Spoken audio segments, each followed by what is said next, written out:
Hello everybody. So the first Dama guide that I made was fun, so I'm making another one.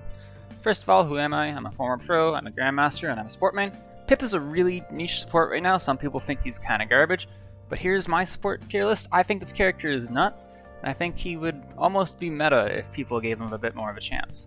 So I'm going to be talking about Combat Medic in particular. Megapod is worse by a pretty decent margin, and it has different reasons that it's played, and that'd just be a whole other video, so this is going to be strictly for Combat Medic. I feel like I've already proven how good this character can be on stream with games like this, but I want to spread the word of healer Peep and also tell more people how to play him because he's really fun. I'm not going to be going into how to support or how to position unless it's stuff that's specific to Pip. If you're interested in that sort of stuff, check out my Dama guide, which goes over supports at a more general level, and this support positioning guide that I made for every map. So with that out of the way, let's get into it.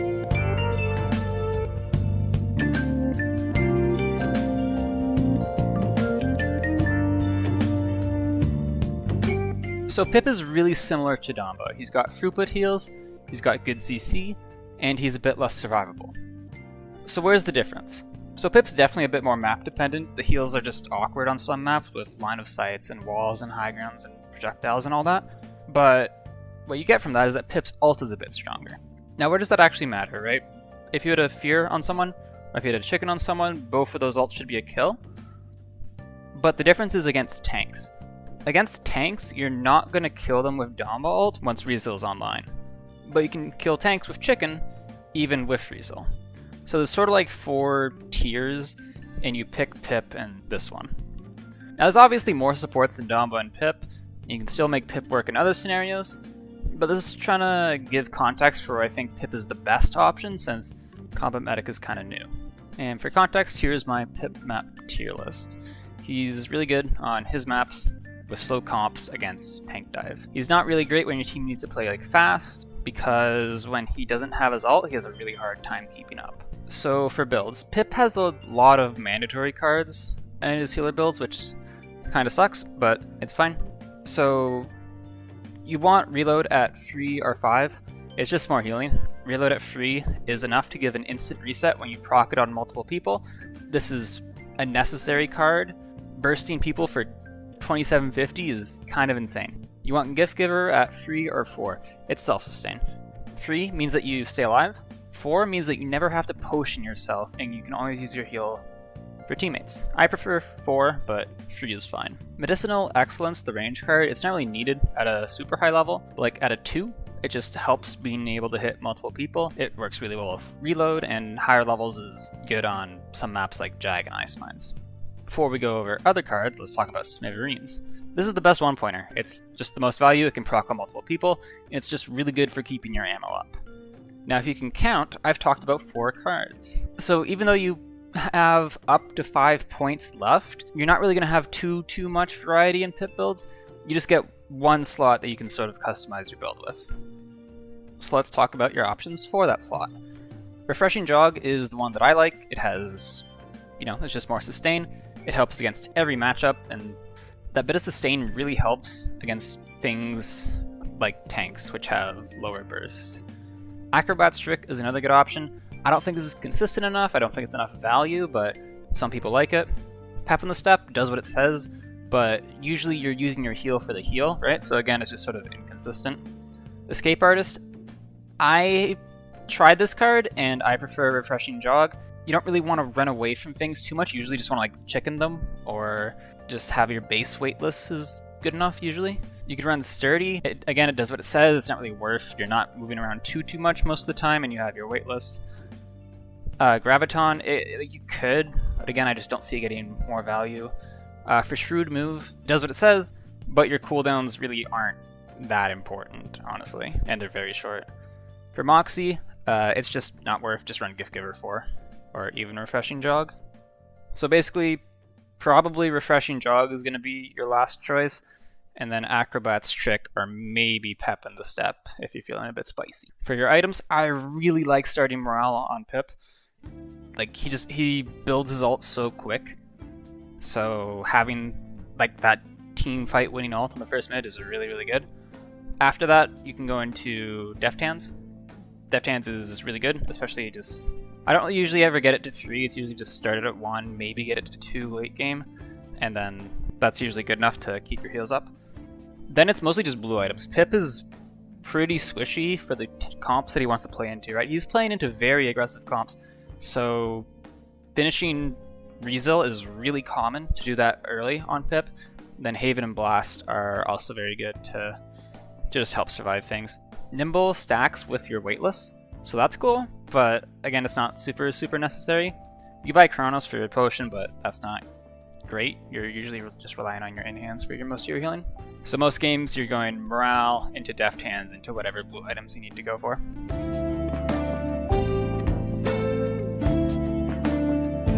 So for your weapon, I mean, you just heal. I don't know, there's not too much to it. The biggest decisions is like when you should heal versus when you should do damage, because doing damage builds your ult up. So that's really it. You're going to be healing most of the game though. Just make sure you're doing it out of COD. There's also no fall off on your healing, so like if you barely clip the edge of your heal on somebody, it'll heal them for the full 750. Try to sneak in reloads when you can, just like if everyone's full and you have like 2 ammo, just like quickly reload, just get it out of the way so you have full ammo for the next fight. Your potion is mostly going to be used for burst, right? If you want to heal up a tank really quick, you can combo a in-hand into a potion and heal them for 1750, which is like almost mega potion, so that's really good. You can also use it for the AoE. If you wouldn't normally be able to heal someone, then you can use your potion for that. You can use it as a big AoE heal. If you can, heal your entire team with it, that's a lot of healing. Or you can use it for yourself if you're in trouble or something. You also don't really need to worry about reload's internal timer. If you want to, you can. It can be a 1000 heal every 5 seconds, but it can also be a 2000 burst every 7 seconds, right? I kind of prefer the second one. That extra burst is really nice, I think. On Mega Potion, it's essential to manage your reload procs, but on Combat Medic, it's just a little extra burst to supplement your main healing.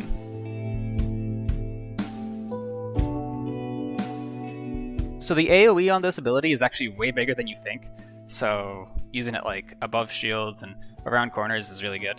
It's also good to get dismounts with it. There's like a nice one on Splitstone that you can do that I hopefully remember to put in. You can use it as a slow, like it's annoying for DPS, but most of the time you're just using it to get ammo back with Smithereens.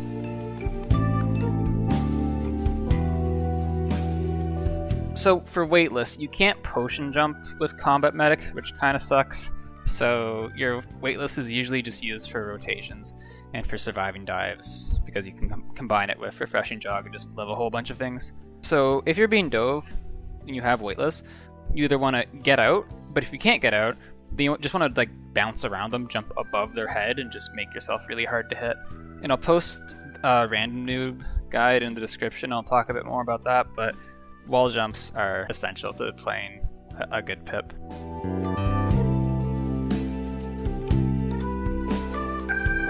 So just like your slow, this thing's AoE is absolutely massive. Ideally, you're farming tanks with it, right? You want to play Pip into aggressive tanks, so you're just farming those aggressive tanks. In which case, the principle behind it is the same as Downfall. Just make sure you have follow-up, and make sure you're getting a kill. Using it to counter the other team's aggression is like the best case scenario, but honestly, just get a kill with it and you're pretty much good to go. You can use it as peel too, it's still CC, but that situation is a bit more niche. So how you use your ult kind of depends on matchups. So against Ashe, you either want to catch her out while she's dashing. If she's ulting next to a wall, you can also just like ult the wall and the AoE will hit her. Just most people won't expect to shoot an Ashe after they heal the outline. For Atlas has like 3 things that immune your ult. He has his shield, he has his rewind, and he has his ult. So make sure those are down. And also, like, against anything that can dodge or immune your ult, like his 3 abilities, you kind of have to be aware of how long the projectile is going to be in the air for. Otherwise, they'll just dodge it, right? Like, if you know the Atlas has rewind, and you chicken him really close, he might not get it off. But if you chicken him from across the map, he'll 100% have time to dodge it. For Barrick, just make sure the shield is down. For Nando, just make sure he doesn't have his ult, really. Anara can immune it with her DR and her ult. Khan can immune it with his ult, but that's like a next level play. That's really rare. Koa, just make sure half shell shield isn't up, so you can follow up. His ult is scary. Rom, you try to catch him out during his dash most of the time. He can immune it with his ult. Ruckus is a bit tricky because it's a really common Pip matchup. Like, it's the sort of tank that Pip wants to be matched up to. But his ult gives him CC immunity. It can kind of be popped whenever. So with Ruckus, you just want to do it really early. Because even if you don't get the kill, if you chicken the Ruckus early, it just screws over his dive and it forces him out of the fight until he gets his health and cooldowns back. Which is basically just, taking him out of the fight and getting rid of his entire worth. For Term, you try not to chicken Term too often if he has his ult, because trading those ults usually isn't too much value. Chicken is usually better than Term ult. Torv, you can just ult whenever. Yagraf is completely immune to your chicken all the time, which is very cool. Also a tip for your ult, do not ult stairs. The game has like a 50-50 chance of just eating your ult if you ult stairs.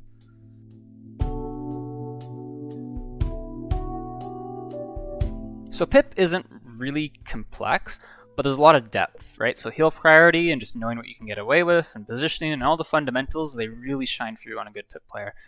But that stuff is kind of hard to put in a guide.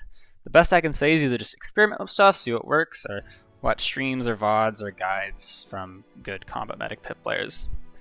And I will stress again, healing out of caught, really important on this character, especially with the amount of burst healing that you can do. You can also slow the enemies before you chicken them, and they'll keep the slow while they're chicken. You can also use your slow for a little boost. Your slow does no self-damage, so using it just as a little bit of burst mobility is good. You can also use your right click to potion jump. It's tricky, the timing's tricky. I forget the timing, but hopefully it's up on screen right now, and there's like videos and editing and all that fun stuff. You can also use it against walls, and like everything, all this wall jump and potion jump, like this is all covered in a random noob video that's linked in the description, so I'm not going to spend too much time on it, because someone already made a really good video on it. It's something that I don't see people do enough with Combat Medic, is just actually take advantage of all of his burst and combo a left click into a potion, and it's 1750 heals, and people don't do it enough. It's insane. Remember that you can sneak a right click in between left clicks without actually sacrificing any fire rate, so this is really useful for proccing smithereens. Generally, you just want to have a high APM, high actions per minute. You want to be shooting, you want to be reloading, you want to be potioning, you want to be slowing people. You're just doing a lot. You're moving around. So if you're not doing a lot of stuff on Pip, there's probably more stuff you could be doing. If you have your potion up and you can heal people to full health with the potion, then use the potion to heal and just shoot the other team. It's more ult charges, damage is just all around good. Your left click will not detonate your potion, only hitting Q again will do that, or whatever bindings you have. So you can still shoot while your potion is in the air and then detonate your potion later. And that's going to be it for the Pip guide. Hope everybody enjoyed. I release a new video every Saturday, so subscribe if you're interested in that. Yeah, hope this guide helps people, and I'll see everyone next time. Bye bye.